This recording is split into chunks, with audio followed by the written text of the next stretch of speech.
अस्सलाम वालेकुम दोस्तों, क्या हाल है। दिल से निकलने वाली बात दिल तक पहुंचेगी। मेरी शायरी समाअत फरमाइए। मैं अपनी लिखी हुई गजल के साथ फिर आपकी खिदमत में हाजिर हूं। अर्ज करता हूं, क्या कहूं, चांद या सितारे हो।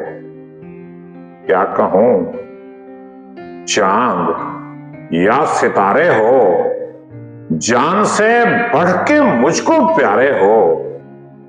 चाहे जितना बुरा कहो जाना, चाहे जितना बुरा कहो जाना, तज़किरा कुछ तो मेरे बारे हो। और हो मुलाकात किस जगह अपनी, हो मुलाकात किस जगह अपनी, बाग में या नदी किनारे हो।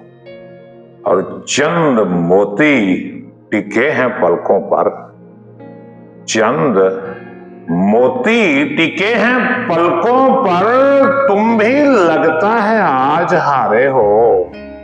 मैं तो अपना न बन सका नातिक, मैं तो अपना न बन सका नातिक।